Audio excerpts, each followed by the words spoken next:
하나님 말씀 구약성경 미가서입니다.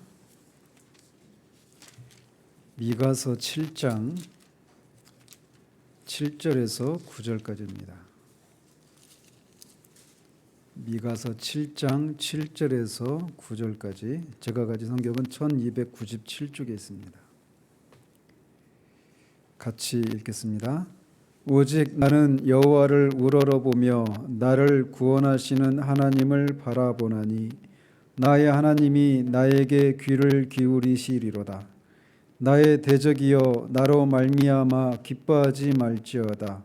나는 엎드러질지라도 일어날 것이요 어두운 데에 앉을지라도 여호와께서 나의 빛이 되실 것이미로다.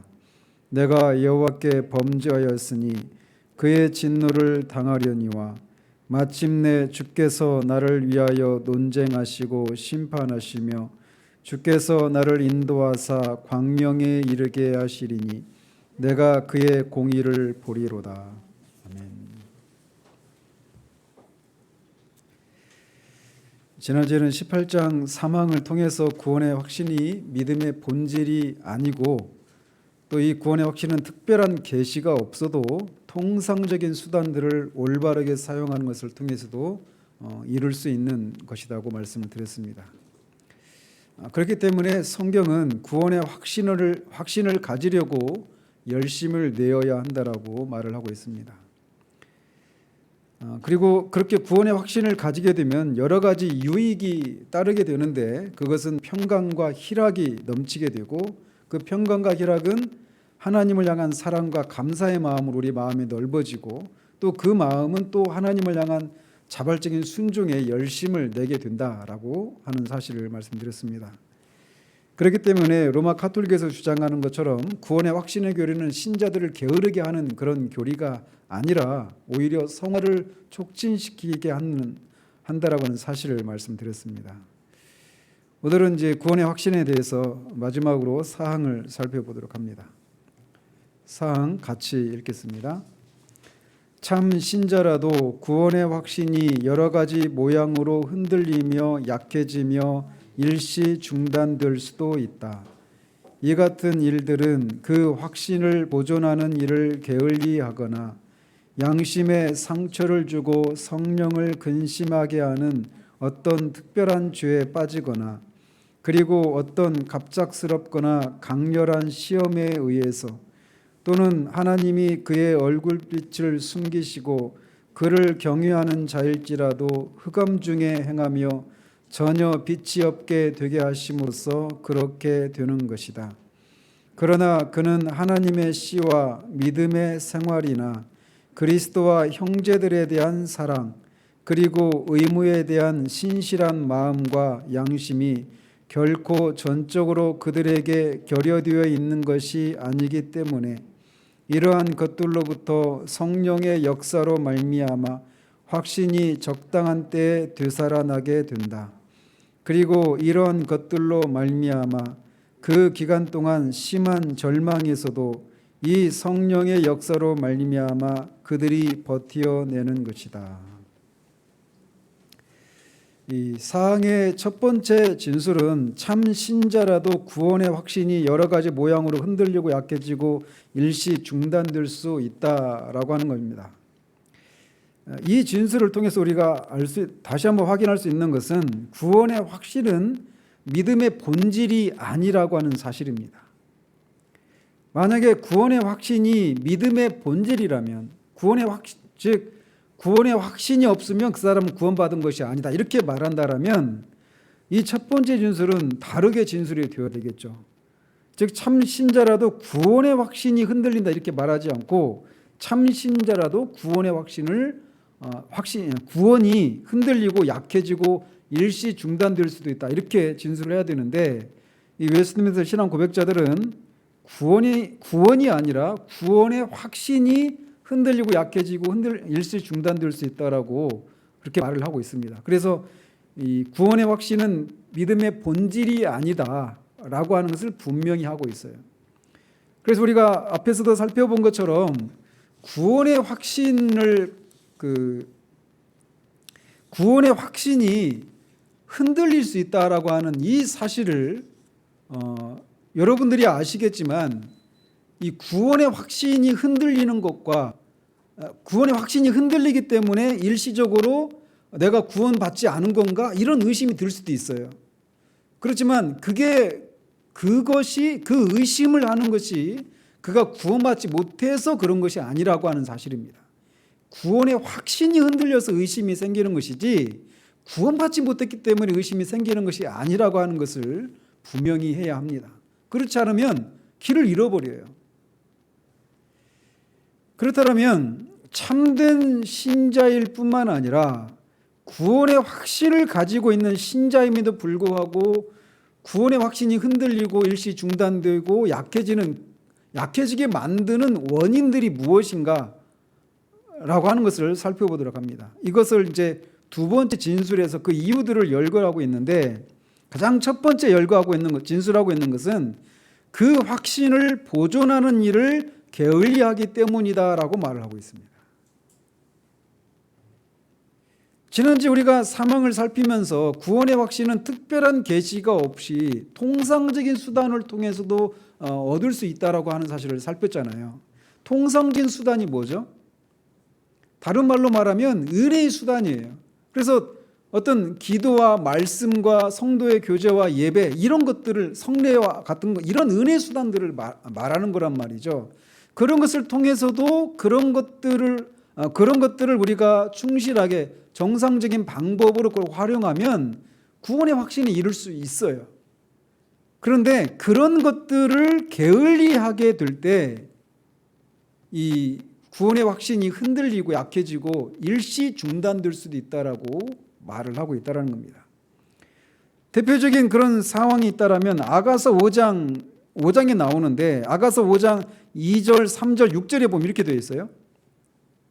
내가 잘지라도 마음은 깨었는데 나의 사랑하는 자의 소리가 들리는구나. 문을 두드려 이르기를 나의 누이, 나의 사랑, 나의 비둘기, 나의 완전한 자야. 문을 열어다오. 내 머리에는 이슬이, 내 머리털에는 밤 이슬이 가득하였다 하는구나. 이 표현은 1차적으로는 솔로몬과 술람미 여인 사이에 있는 그런 사랑의 그런 노래인데 결국은 교회와 그리스도와의 관계를 묘사하고 있는 그런 맥락입니다.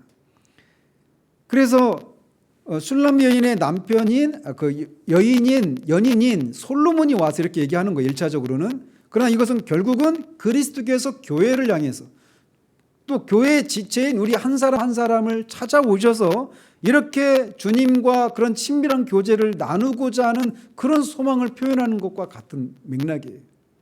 그래서 종종 그리스도께서 성령을 통해서 우리에게 이렇게 교제 손길을 내미시는데 우리 안에서 그런 마음이 일어난단 말이에요. 주님과 더 교제하고 싶고 말씀을 읽고 싶고 주님과 그런 기도 가운데 그렇게 주님을 친밀한 그런 교제를 나누고 싶은 그런 소망이 우리 가운데 불쑥불쑥 일어날 때가 있단 말이에요. 그런 것과 같은 맥락입니다. 2절의 말씀이 그렇게 연인이 찾아와서 밤 이슬이 맞고 그렇게 이슬이 젖어 있는 채로 이렇게 밤 늦게 왔는데 그것에 대해서 이 술람미 여인이 이렇게 반응을 해요. 내가 옷을 벗었으니 어찌 다시 입겠으며 내가 발을 씻었으니 어찌 다시 더럽히랴마는.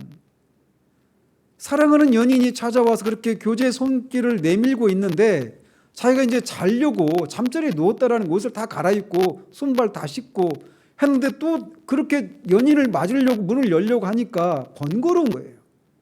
마찬가지로 성령께서 우리 안에서 그리스도께서 성령을 통해 우리 안에서 그렇게 친교의 손길을 내미실 때가 있는데 내가 해야 될 일이 있는 거예요. 지금 당장.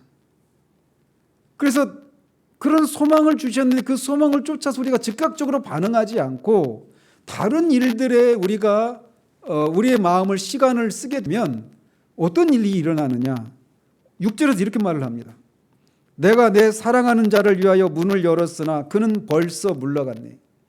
그가 말할 때에 내 혼이 나갔구나. 내가 그를 찾아도 못 만났고 불러도 응답이 없었노라.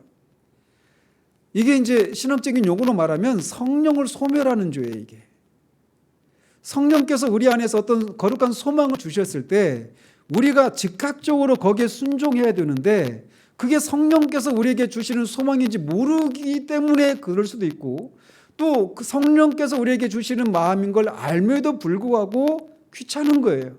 또는 내가 더 내 생각에 더 급하고 그 중한 일이 있다라고 생각하면서 여기에 즉각적으로 이 교제 손길에 우리가 반응을 해서 대응하지 않을 때, 이렇게 주님이 우리에게서 그 은혜의 손길을, 은혜로운 얼굴을 거두실 때가 있단 말이죠.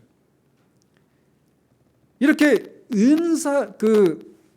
하나님이 우리에게 주신 그 은혜의 수단들을 적극적으로 활용을 해야 되는데, 그렇지 못할 때, 그런 것에 우리가 게을리하게 될 때 우리가 구원의 확신이 일시적으로 흔들리고 중단될 수 있어요. 근데 아가서 같은 경우에는 우리가 좀 이렇게 해석을 할 그 필요가 있잖아요. 근데 누가 봐도 그가 이렇게 이제 그 구원의 확신이 흔들리고 일시 중단된 상태구나라고 하는 것을 확실하게 알 수 있는 그런 성경 구절이 있습니다. 그건 뭐냐면 베드로가 주님을 3번 부인했던 사건이에요. 베드로가 주님을 3번 부인할 때 그 장소는 대제사장의 집에 있는 아랫뜰에서 있었던 일입니다. 그런데 그 대제사장의 집의 윗뜰에서는 어떤 일이 있었느냐면 주님이 대제사장으로부터 신문을 받고 있었어요. 그리고 베드로는 아랫뜰에서 여종으로부터 신문을 받고 있는 겁니다. 그러니까 윗뜰과 아랫뜰에서 똑같이 예수님과 베드로가 대제사장과 여종으로부터 신문을 받고 있는 거예요. 근데 윗뜰에서 예수님은 네가 하나님의 아들 그리스도냐라고 하는 이 질문에 네가 말했도다라고 말하면서 당신께서 그리스도이심을 분명히 하십니다. 예수님이 자신이 그리스도라고 하는 것을, 하나님의 아들 그리스도라고 하는 것을 분명히 시인하는 이것에 대한 대가는 무엇이냐면 죽는 거예요. 신성모독적으로 죽는 일이 있음에도 불구하고 주님은 그 죽음의 위협 앞에서 기꺼이 자신이 하나님의 아들 그리스도이심을 숨기지 않고 당당하게 외치시면서 그 시험을 통과하셨습니다. 그런데 이에 비해서 우리가 알다시피 베드로는 아랫뜰에서 여종의 신문에 실패하고 말죠. 3번이나 주님을 모른다고 하면서 주님을 부인하면서 실패하고 맙니다. 이렇게 윗뜰에서는 주님이 그 신문에서 성공하시지만 아랫뜰에서는 베드로가 이렇게 신문에 실패해요. 그런데 이렇게 성공과 실패가 아랫뜰과 윗뜰 그 같은 시간에 이루어졌지만 이 실패와 성공은 사실 이 전 몇 시간 전에 있었던 대조적인 모습 속에서 이미 결정된 것이라고 하는 것을 우리가 알아야 합니다. 이 예수님이 대제사장님 집에 잡혀오시기 전에 어디 계셨느냐면 겟세마네 동산에 계셨어요. 겟세마네 동산에 계실 때 예수님은 3번이나 땀이 피가 되도록 하나님 앞에 씨름하면서 기도하셨습니다. 그리고 하나님의 내 뜻대로 마시고 하나님의 뜻대로 하시기를 바라시면서 기도를 마칩니다. 그런데 그렇게 3번이나 땀이 피가 되도록 기도하실 때 베드로는 뭐하고 있었습니까? 자고 있었어요. 예수님은 기도하실 동안 베드로는 자고 있었단 말이죠. 그래서 예수님이 찾아오셔서 너희들이 시험에 들지 않도록 기도하라고 말씀하셨는데 잠을 잤단 말이에요. 이 시험에서 성공과 실패의 원인이, 궁극적인 원인이 무엇인가를 이 사건을 통해 우리에게 아주 분명하게 얘기해 주고 있는 거죠. 기도하는 거예요. 은사를 하나님이 우리로 하여금 오전에 그 시리즈 그 용어를 사용한다면 영적으로 성장하도록 하기 위해서 주신 은혜의 수단을 우리가 게을리하게 되면 이렇게 실패하는 일이 있게 된단 말이죠. 베드로가 이런 실패를 통해서 어떤 길을 얼마나 비참함을 느꼈고 그 순간 구원의 확신이 그에게서 흔들리고 약해졌을 것은 분명한 사실이겠죠. 그래서 우리가 하나님이 우리에게 주신 은혜의 수단을 게을리하지 않고 열심을 내서 사용하는 것이 굉장히 중요한 일입니다. 그래서 그 철로 역정에서 보면, 존 버녀도 철로 역정에서 보면 크리스찬이 이 구원의 은혜를 십자가 언덕에서 그 구원의 확신을 경험하고 그 교회에서 이제 그 교제를 나누고 천성을 향해서 가는 도중에 어떤 언덕을 올라가서 그 정자에서 잠을 자잖아요. 그러다가 가슴속에 있었던 두루마리를 잃어버리는 일이 있죠. 그게 바로 그겁니다. 이런 장면이에요. 하나님이 우리에게 주신 그 은사를 게을리하게 됐을 때 그 약속의 말씀을 잃어버리는 거예요. 구원의 확신을 잃어버리는 겁니다. 그러므로 우리가 첫 번째로 말하고 있는 것처럼 확신을 보존하는 일을 열심을 내야 되는데, 확신을 보존하는 일이 뭐냐? 은혜의 수단을 열심을 내서 사용해야 되는 거예요. 그것을 게을리할 때 이렇게 구원의 확신이 흔들리게 되는 일이 있다고 첫 번째 진술에서 말하고 있습니다. 그리고 두 번째, 구원의 확신이 흔들리는 또 다른 이유에 대해서 양심의 상처를 주고 성령을 근심하게 하는 어떤 특별한 죄에 빠지기 때문이다라고 진술합니다. 여기 진술도 하나하나가 다 의미가 있어요. 그냥 죄를 지었을 때 간단하게 말하지 않고 양심의 상처를 주고 성령을 근심하게 하는 어떤 죄에 빠지게 되었을 때 이렇게 그 죄를 짓게 되는 그 과정을 설명하고 있는 것을 우리가 또 눈여겨볼 필요가 있습니다. 그래서 이 대표적인 사람이 있다면 다윗이죠. 다윗이 밧세바를 간음하고 그의 남편이자 그의 충직한 신하였던 우리야를 살인교사합니다. 여러분이 성경을 읽어보시면 우리야가 그 다윗의 31명의 그 장수 중에 한 명이었어요. 그러니까 굉장히 유명한 장군이었습니다. 일개 어떤 그런 그 말단 그런 병사가 아니라. 그런데 그런 죄를 짓고 구원의 확신을 잃어버리고 이렇게 호소합니다. 주의 구원의 즐거움을 내게 회복시켜 주시고 자원하는 심령을 주사 나를 붙드소서. 이 말을 통해서 말해주고 있는 것은 죄를 짓고 나니까 구원의 즐거움이 사라졌다라는 거예요. 구원의 확신을 잃어버리게 된 거죠. 그 결과 어떤 일이 일어나느냐? 자원하는 심령이 없이 하나님 앞에 사는 그 삶이 모든 것들이 다 무겁고 버겁고 이렇게 다가오는 거예요. 다윗은 하나님의 마음에 합했던 사람이라고 하는 그런 평가를 받는 유일한 사람이었습니다. 그런 다윗이 자신이 구원받은 하나님의 백성이라고 하는 그것을 확신할 때 그 확신의 정도가 얼마나 깊고 컸겠습니까? 그는 시편을 지은 사람이에요. 하나님으로 우리가 시편과 그의 그 연대기를 적고 있는 사무엘상하나 역대기 열왕기 이런 것들을 읽어보면 그가 얼마나 하나님의 그런 생생한 그런 구원의 은혜 체험들을 많이 경험합니까? 그래서 그는 어떤 것으로도 구원의 확신이 흔들리지 않을 것 같은 그런 사람이에요. 그래서 시편을 보면 그가 모든 환난을, 그 수많은 환난 가운데서도 끝까지 여호와 하나님을 향한 절대적인 그 신앙을 잃어버리지 않잖아요. 그런데 그것을 잃어버리는 순간이 있었는데 그게 바로 죄를 지었을 때예요. 그렇게 큰 깊은 분명한 구원의 확신을 가지고 있는 그런 사람이라도 죄를 지어서 성령을 근심하게 하는 죄를 짓고 나니까 구원의 확신을 잃어버리게 된다는 거죠. 구원을 잃어버린 것이 아니라 구원의 확신을 잃어버린 겁니다.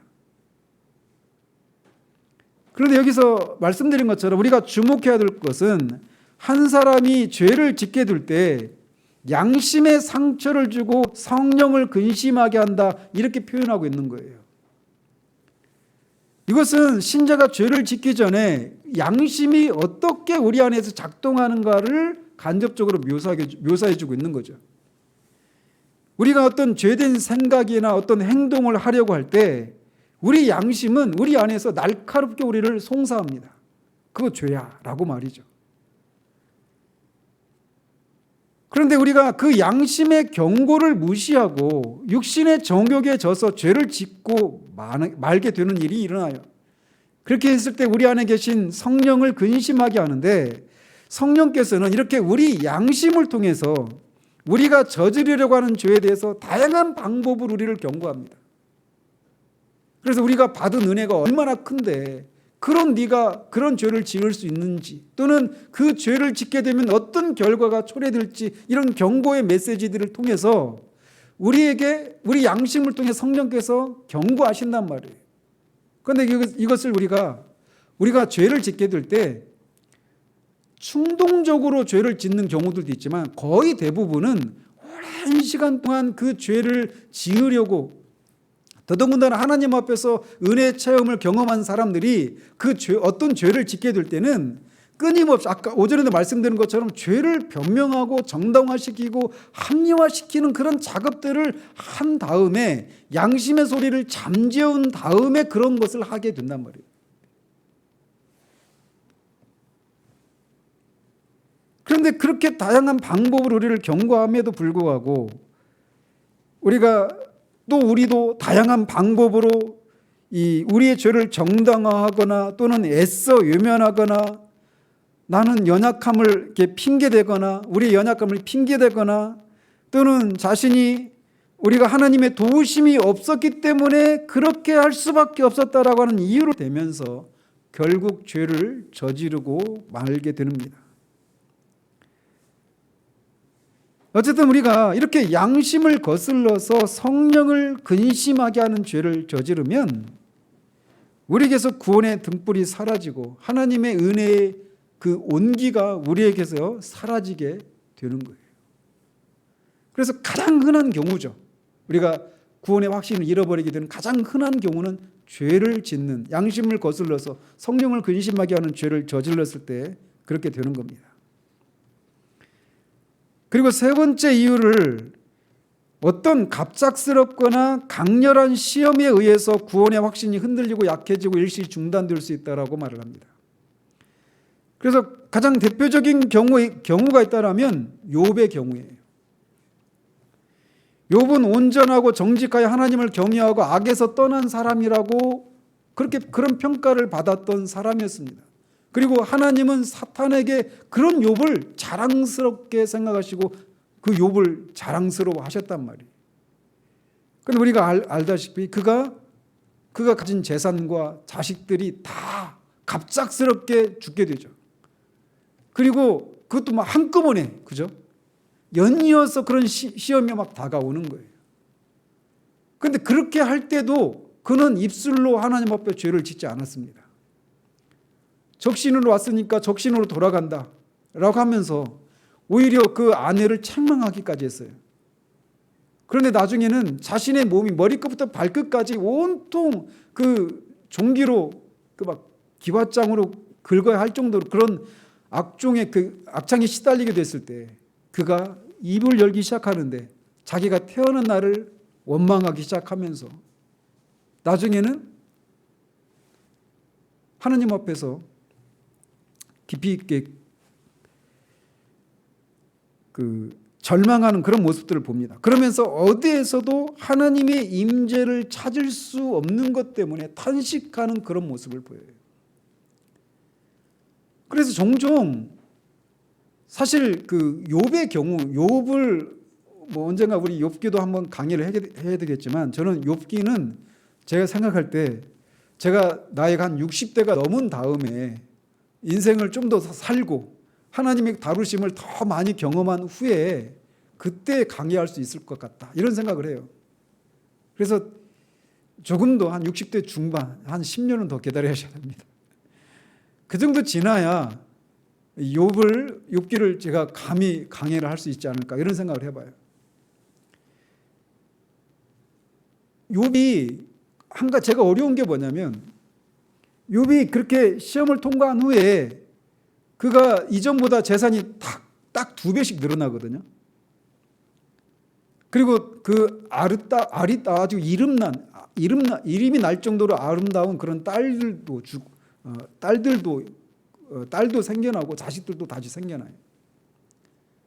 그럼 그 시험을 통과해서 욥이 복을 받았다 이렇게 말할 수 있나요?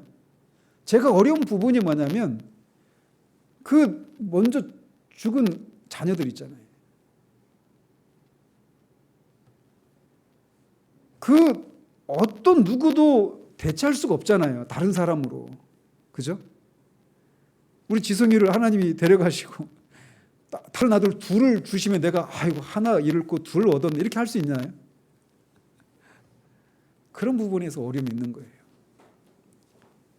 고난의 문제 앞에 제가 더 하나님의 그 깊은 섭리를, 하나님 그 선하심을, 지혜로움을 더 제가 알아야 감히 욥기를 강의할 수 있지 않을까 이런 생각을 해보는 부분이 그 부분입니다.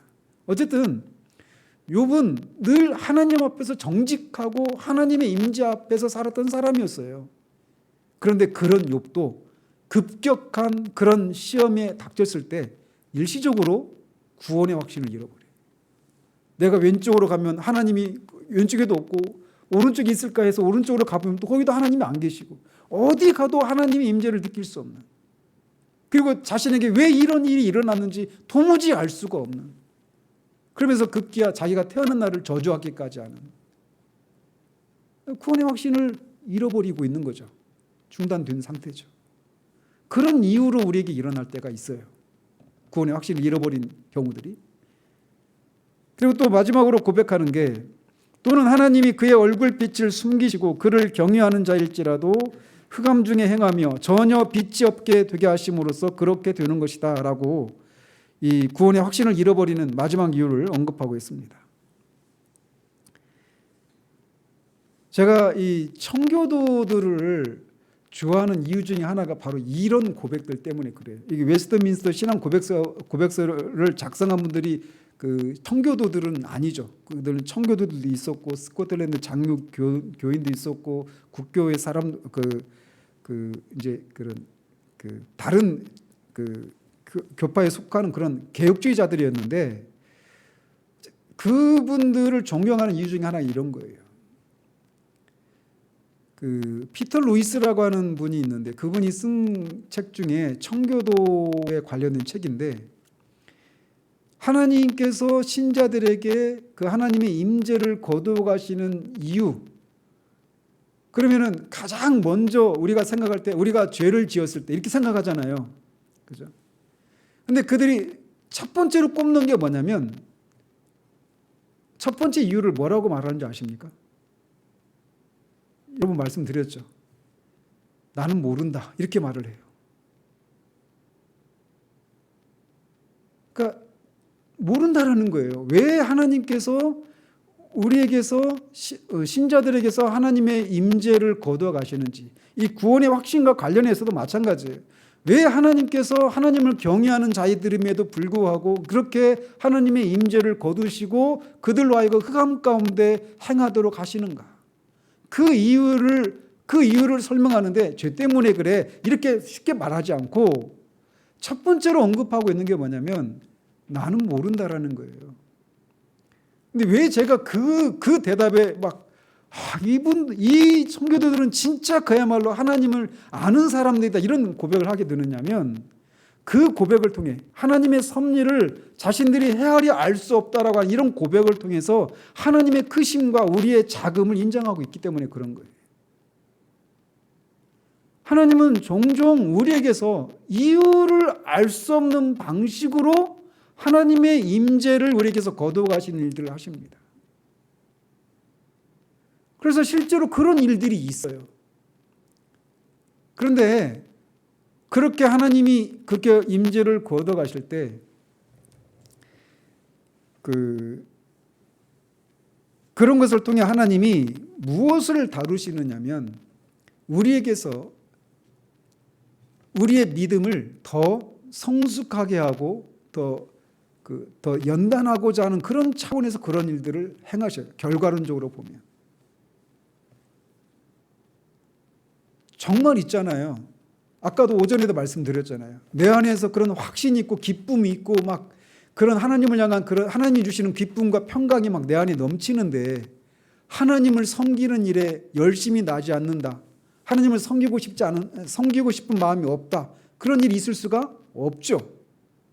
그런데 그런 것이 하나도 없을 때, 하나님의 임재를 전혀 느낄 수 없을 때, 그리고 하나님의 임재 앞에서 살고 있는 데서 누리는 그 기쁨과 평강이, 그 확신이 내 가운데 하나도 느껴지지 않을 때, 그때도 여전히 그런 것으로 충만할 때 했을 법한 그런 삶을 살아가는 것, 그게 진짜 믿음이거든요. 그게 진짜 신실하심이거든요. 하나님이 우리를 그렇게 하도록 하시기 위해서 때로는 그렇게 우리에게서 하나님의 얼굴빛을 숨기시는 때가 있어요.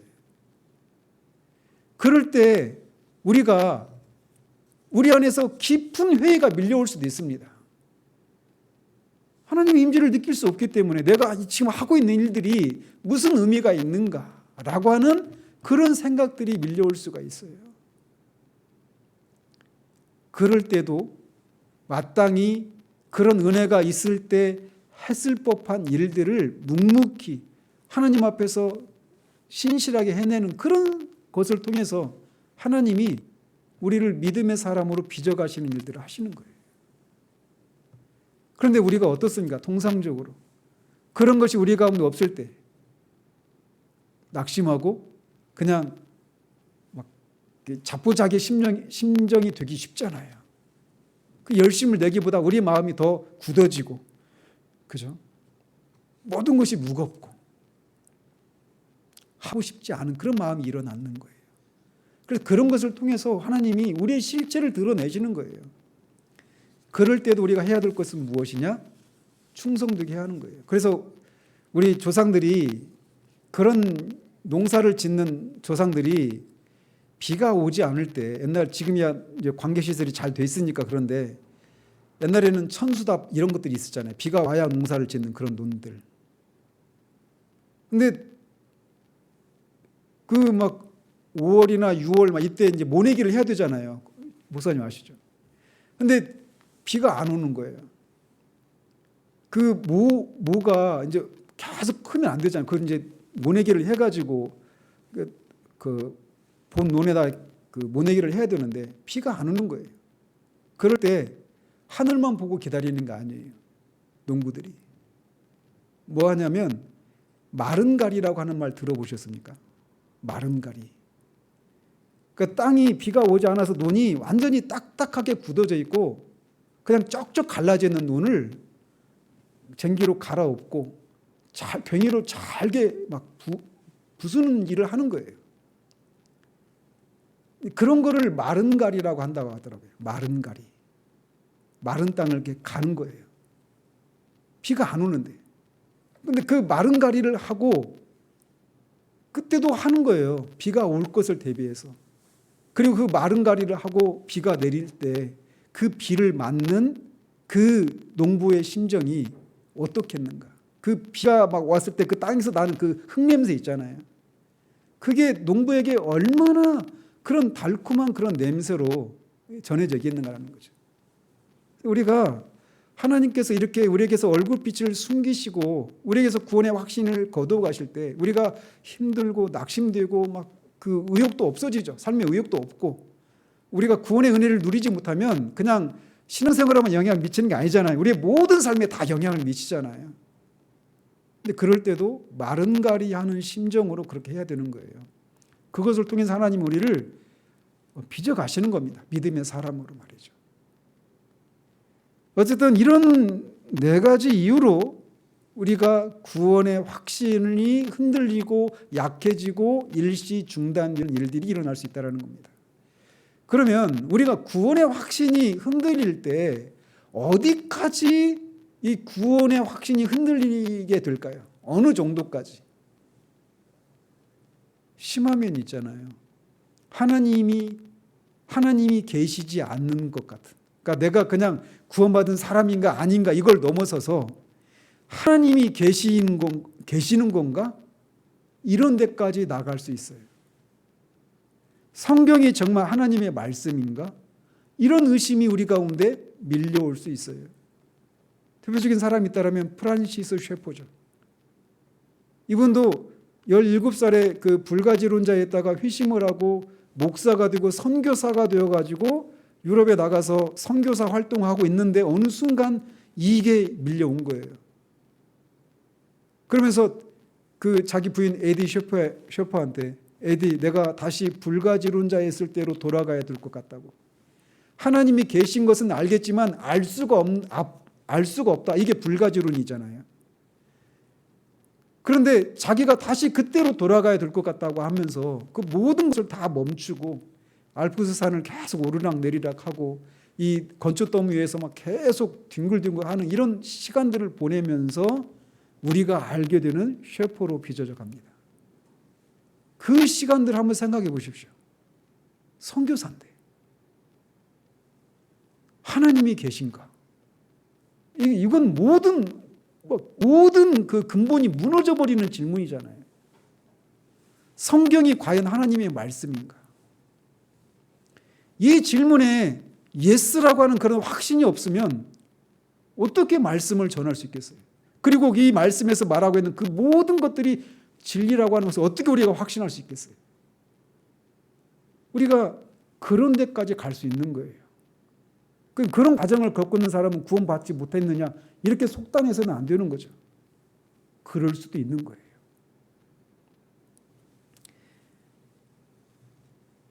이렇게 우리가 구원의 확신을 잃어버리게 되는 일들이 있어요. 그렇게 되면 우리 안에는 구원의 확신을 가졌을 때 있게 되는 평강과 기쁨이 사라집니다. 하나님을 향한 사랑과 감사의 마음이 우리 가운데 사라져요. 의무만 남습니다. 그리고 그 의무마저도 너무나 무거워요. 그렇기 때문에 하나님의 뜻에 순종하는 것이 자발적이 되지 못하고 너무 무겁게 되는 거죠. 그래서 뜨거운 여름에 겨우겨우 그 부러진 다리를 질질 끌고 지나가는 사람처럼 그렇게 신앙생활이 그렇게 힘들게만 우리에게 다가오는 거예요. 그러는 그리스도인의 모습을 보면서 누가 나도 예수 믿어야 이런 생각을 할 수 있겠어요? 그렇죠? 그렇기 때문에 사단이 하는 일이 무엇이냐? 신자들로 하여금 구원의 확신을 누리지 못하도록 하기 위해서 끊임없이 공격하는 겁니다. 진리가 아닌 거짓 가르침을 통해서 우리를 끊임없이 유혹해서 결국은 육체의 정욕에 져서 죄를 짓게 하는 것을 통해서 끊임없이 우리를 공격하는 거예요. 그게 바로 영적인 침체죠. 구원의 확신을 잃어버리고 있는 그 상태가. 그러나 그럴 가능성이 있는데 고백자들은 거기에서 그치지 않는다라는 거예요. 우리는 구원의 확신을 잃어버리고 침체되어도 절대로 끝장나지 않는다라고 말하고 있습니다. 그래서 오전에 말씀드린 것처럼 영적으로 퇴보하는 일이 있어도 그 안에 심겨진 은혜의 원리 자체가 사라지는 게 아니란 말이에요. 그래서 아무리 힘든 일이 있어도 우리는 결코 소망을 버리지 않을 수 있습니다. 왜 그런 고백을 하느냐? 그 마지막 진술 이렇게 말하고 있습니다. 그러나 그는 하나님의 씨와 믿음의 생활이나 그리스도와 형제들에 대한 사랑, 그리고 의무에 대한 신실한 마음과 양심이 결코 전적으로 그들에게 결여되어 있는 것이 아니기 때문에 이러한 것들로부터, 즉 이런 구원의 확신을 잃어버리게 되는 이 모든 것들로부터 성령의 역사로 말미암아 확신이 적당한 때에 되살아나게 된다. 이렇게 진술합니다.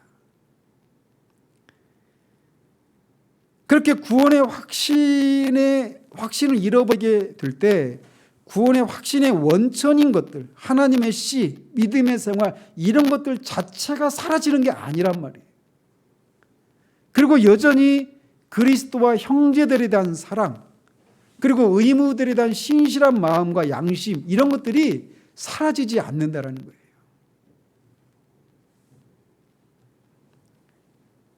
따라서 우리가 구원의 확신을 갖기 위해서 은혜의 수단을 힘써 사용해야 하는 것처럼 구원의 확신을 잃어버린 경우에도 우리는 의무에 대해서 신실하게 행할 것이 요구되는 것입니다.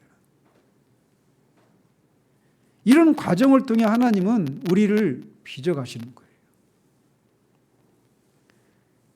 오래 참고 믿을 만한 사람으로 우리를 빚어가시는 거예요. 그리고 그런 과정을 통해서 우리에게 더 큰, 우리가 알지 못했던 그런 더 비밀한 것들을 알게 해주시고 우리로 하여금 더 큰 짐을 질 수 있는 사람으로 우리를 빚어가시는 것입니다. 그러므로 신자는 절망의 구렁텅이 속에서도, 그래서 구원의 확신을 잃어버린 것에서 오는 의심과 고통 가운데서도 하나님을 바라봐야 하는 거예요. 시편 88편 1절 2절에 여호와 내 구원의 하나님이여 내가 주야로 주 앞에서 부르짖었사오니 나의 기도가 주 앞에 이르게 하시며 나의 부르짖음에 주의 귀를 기울여 주소서. 이렇게 시인이 밤낮으로 주님 앞에 부르짖을 때 그 순간에 시인에게 주님의 음성이 들렸습니까? 안 들렸어요. 아무 응답이 없습니다. 그런데도 그가 부르짖는 거예요. 이것은 매우 중요합니다. 그래서 요한 사도가 말하고 있는 것처럼 하나님께로부터 난 자마다 하나님의 씨가 그의 속에 거하고 있기 때문에 그가 그렇게 구원의 확신을 잃어버린 때에도 완전히 절망하지 않고 하나님을 끝까지 바라볼 수 있는 거예요. 하나님의 씨가 그 안에 남아 있으니까 여전히. 그래서 큰 고통과 의심 가운데서라도 신자는 하늘에 계신 자기 아버지께 외치고 하나님의 얼굴빛이 다시 한번 자신에게 비출 때까지 계속해서 그렇게 해야 하는 겁니다. 내가 내 음성으로 하나님께 부르짖으리니 내 음성으로 하나님께 부르짖으면 내게 귀를 기울이시리로다.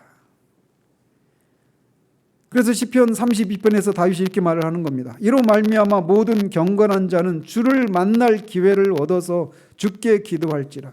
진실로 홍수가 범람할지라도 그에게 미치지 못하리이다. 우리로 하여금 구원의 확신을 가지지 못하게 만드는 그 어떤 것이라 할지라도 그를 엄물하지 못한다라고 말을 하고 있어요. 따라서 참된 신자가 자신에 대해서 확신하지 못할 수도 있지만 참 신자이기 때문에 슬픔 가운데서라도 하나님께 외쳐야 하는 겁니다. 그래서 그 어떤 것으로도 확신의 뿌리는 파괴될 수가 없는 겁니다.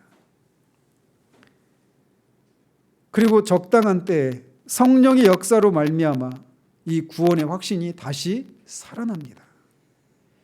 그때 우리가 누리게 된 그 구원의 확신은 처음 우리가 누리게 됐던 그 구원의 확신과는 또 다른 차원의 더 깊이 있고 더 확실한 그런 확신은 우리에게 다가옵니다. 그리고 그렇게 됐을 때 우리가 더 죄를 이길 수 있고 하나님께 우리를 더 헌신하고자 하는 그런 마음이 더 우리 안에서 커지게 되는 거예요. 요엘을 통해서 하나님 이렇게 말씀하십니다. 내가 전에 너희에게 보낸 큰 군대 곧 메뚜기와 느치와 황충과 팥중이가 먹은 횟수대로 너희에게 갚아주리니, 즉 이스라엘 백성들이 하나님 앞에 불순종한 것에 대해서 하나님이 심판하시는데 심판의 도구로 이렇게 메뚜기와 느치와 황충과 팥중이 이런 것들을 통해서 곡식을 다 먹어버려서 기근에 시달리게 하시는 그런 심판을 내리셨단 말이에요. 근데 그런 것들에 대해서 그것들이 그 먹은 횟수대로 너에게 갚아주겠다라고 말씀하셔요.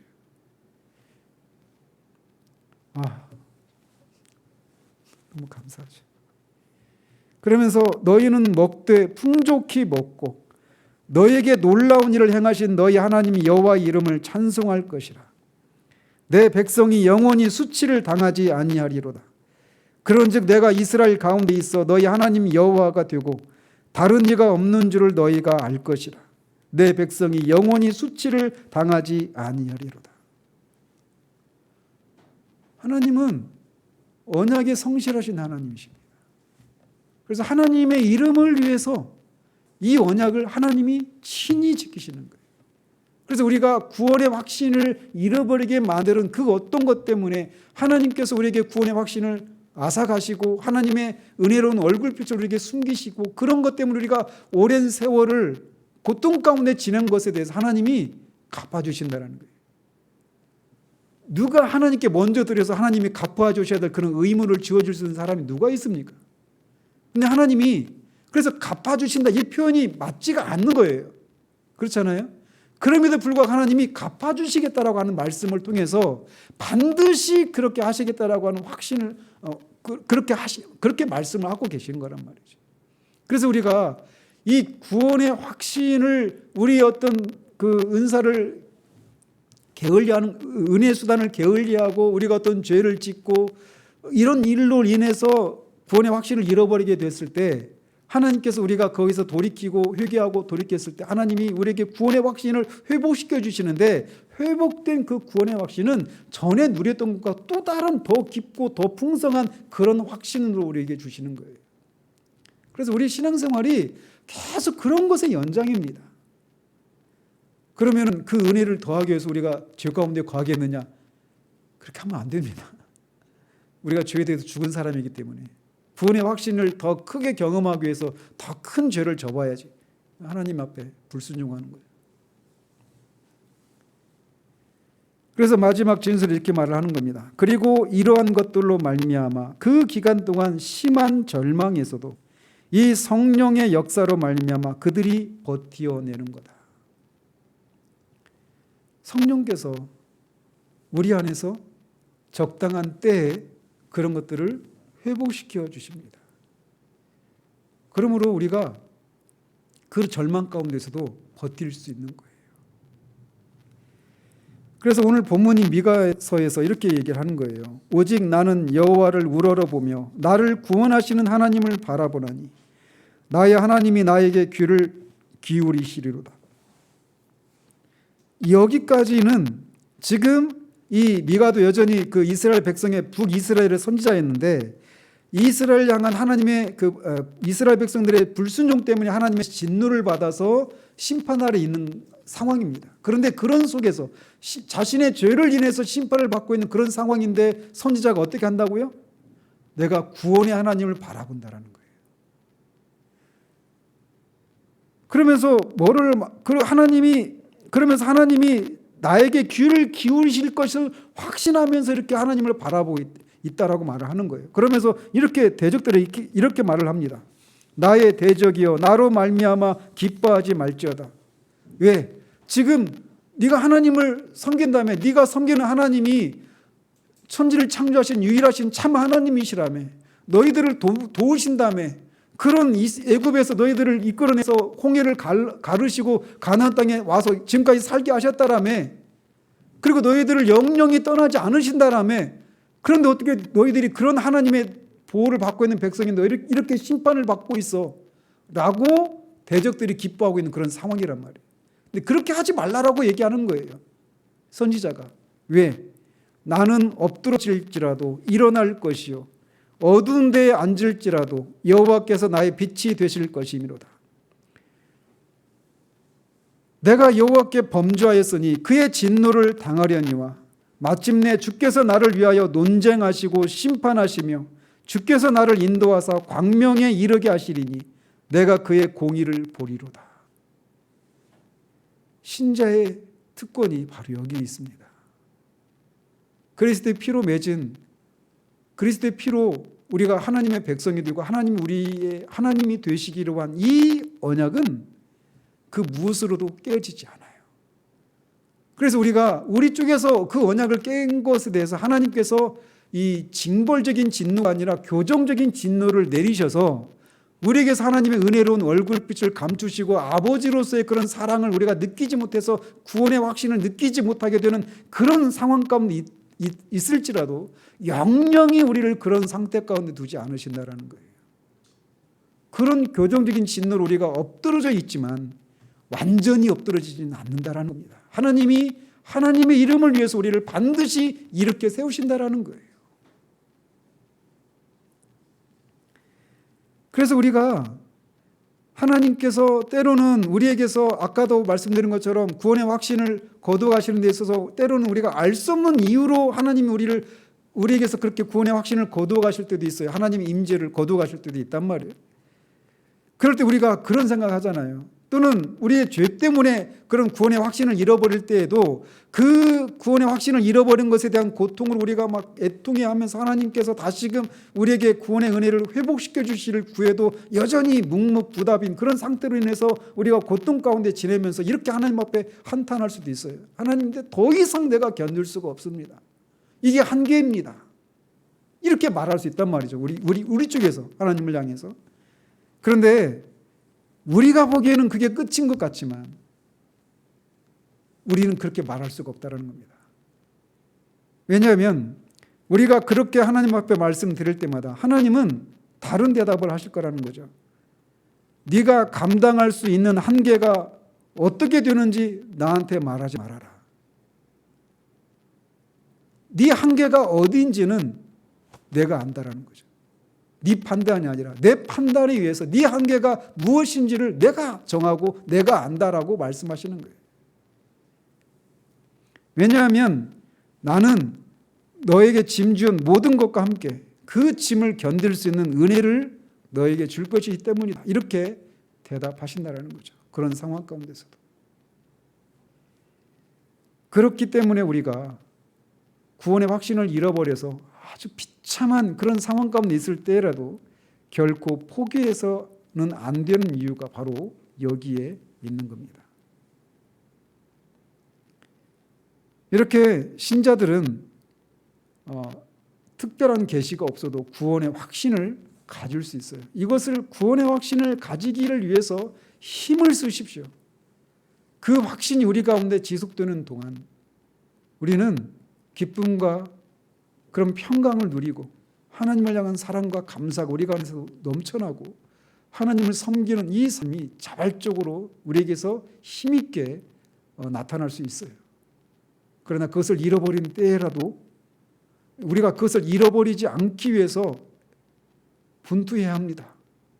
그러나 그것을 잃어버린 때라도 우리 쪽의 원인 때문에 또는 하나님의 주권적인 섭리로 인해서 그것을 잃어버린 때라도 우리는 끝까지 구원하신 하나님을 바라보아야 합니다. 그런 과정을 통해 하나님이 적당한 때에 다시금 이것을 우리 가운데 회복시켜 주시는 거예요. 그래서 이 정상적인 이 신자들의 모습이 이렇게 구원의 확신이 늘 한 번도 사라지지 않은 채 그냥 늘 구원의 확신을 누리면서 살아가는 그런 사람은 없습니다. 만약 그렇다면 시편이 필요가 없겠죠. 그죠? 시편 다 빼야죠. 시편 대부분 보십시오. 그 하나님의 임재를 느끼지 못하는 데서 오는 그 영혼의 고통과 외로움을 하나님 앞 토로하는, 그런데 그 하나님이 자신을 들으셨다라고 하는 이 내용들이 거의 대부분이잖아요. 그죠? 그래서 우리가 이 땅을 사는 동안 구원의 확신을 갖기 위해서 힘을 쓰십시오. 그리고 그것을 유지하기 위해서 분투하십시오. 그러나 그것을 설령 잃어버린다 하더라도 포기하지 마십시오. 하나님 반드시 회복시켜 주십니다. 기도하겠습니다. 하나님 아버지, 은혜와 구원의 확신에 대해서 내항의 진술들을 우리가 살펴보았습니다. 아버지 하나님, 토마스 브룩스가 확신, 지상에서 누리는 천국이라고 하는 책 제목을 통해 말했던 것처럼 우리가 구원의 확신을 누린다라고 하는 것은 이 땅에서 천국의 기쁨을 맛보는 것에 비유하고 있는 것을 봅니다. 하나님, 우리가 얼마나 자주 신앙생활이 이 천국의 기쁨을 이 땅에서 미리 맛보는 삶이 아니라 마땅히 해야 될 의무를 정말 분투하면서 힘겹게 의무적으로 그렇게 행하는 것쯤으로 여겨지는 듯한 그런 삶의 순간들을 지날 때가 얼마나 많이 있는지요. 하나님 우리에게 빛을 더해 주시고 또 구원의 확신을 하나님이 우리에게 주셨을 때 우리가 정말 게으르지 않고 잘 깨어있고 잘 분별하여서 그것을 잃어버리지 않기 위해서 힘을 쓰는 우리들 될 수 있도록 하나님 도와주시옵소서. 그래서 정말 구원의 확신을 가진 자들이 누리는 그 유익을 우리들의 삶 가운데서 하나님 힘써 누릴 수 있도록 도우시고, 그런 삶을 통해 하나님께서 그리스도를 통해서 하신 그 일들이, 그 구원의 복음이 얼마나 복된 것인가를 다른 사람들에게 우리의 삶을 통해 증거하는 우리들 될 수 있도록 하나님 도우시옵소서. 그러나 그럼에도 불구하고 우리가 여러 가지 이유로 그것을 잃어버렸을 때에도 그것이 우리의 끝이 아님을 우리가 기억하고 끝까지 구원하신 하나님을 바라보고 마침내 성령께서 적당한 때에 그것을 회복했을 때 우리가 더 주님께 충성하고 주님을 사랑하는, 주님께 더 붙들려 있는 우리들 될 수 있도록 도우시기를 원합니다. 예수 그리스도 이름으로 기도합니다. 아멘.